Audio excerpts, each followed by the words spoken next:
भारत के स्वतंत्रता संग्राम का इतिहास केवल 1857 से शुरू नहीं होता। इस महान संघर्ष की नींव उस समय रखी गई थी जब अंग्रेजी हुकूमत ने धीरे धीरे भारत के राज्यों को हड़पना शुरू किया। ऐसी ही एक अद्भुत साहसी और देशभक्त महिला थी रानी चेन्नम्मा, जिन्होंने 1824 में ही ब्रिटिश सत्ता के विरुद्ध शौर्य और स्वाभिमान का झंडा बुलंद किया था। रानी चेन्नम्मा का जन्म 23 अक्टूबर 1778 को कर्नाटक के बेलागावी जिले के काक्ती गांव में हुआ था। बचपन से ही वे अत्यंत साहसी, तेजस्वी और आत्मनिर्भर स्वभाव की थी। उन्होंने घुड़सवारी, तलवारबाजी और युद्ध कला में गहरी निपुणता प्राप्त की थी, जो उस समय एक महिला के लिए असामान्य मानी जाती थी। 15 वर्ष की आयु में उनका विवाह किट्टूर राज्य के राजा मल्ला सर्जा से हुआ। विवाह के बाद उन्होंने रानी के रूप में अपने कर्तव्यों का पालन पूरी निष्ठा और कुशलता से किया। लेकिन कुछ ही वर्षों में उनके जीवन में कठिनाइयां शुरू हो गईं। पहले उनके पति और फिर इकलौते पुत्र की मृत्यु हो गई। उस समय रानी ने राज्य और परंपरा को बचाने के लिए शिवलिंगप्पा नामक बालक को दत्तक पुत्र बनाया और उसे उत्तराधिकारी घोषित किया। लेकिन ब्रिटिश ईस्ट इंडिया कंपनी की आंखें किट्टूर पर थीं। लॉर्ड डलहौजी की डॉक्ट्रिन ऑफ लैप्स नीति के अनुसार वे उन राज्यों को हड़प लेते थे जहां कोई जैविक उत्तराधिकारी नहीं होता।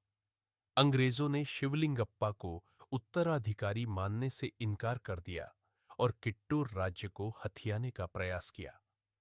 रानी चेन्नम्मा ने इस अन्यायपूर्ण नीति का विरोध किया। उन्होंने अंग्रेजों को स्पष्ट संदेश दिया कि वे किट्टूर को किसी भी हालत में नहीं छोड़ेंगी। उन्होंने अपने सैनिकों को संगठित किया और सैन्य तैयारी शुरू की। 1824 में अंग्रेजों और रानी की सेना के बीच युद्ध छिड़ गया। इस युद्ध में रानी की सेना ने अंग्रेजों को कड़ी टक्कर दी। कर्नल थैकरे जैसे ब्रिटिश अफसर इस युद्ध में मारे गए और कई अंग्रेज सैनिक बंदी बनाए गए। यह युद्ध भारत के इतिहास में एक अनूठा उदाहरण बना, जहां एक महिला ने अंग्रेजी शासन को चुनौती दी और पराजित भी किया। हालांकि कुछ महीनों बाद ब्रिटिश सेना ने बड़ी तैयारी के साथ दोबारा हमला किया। इस बार रानी को पकड़ लिया गया और उन्हें बेलहोंगल किले में नजरबंद कर दिया गया। रानी चेन्नम्मा ने अंतिम सांस तक आत्मसमर्पण नहीं किया।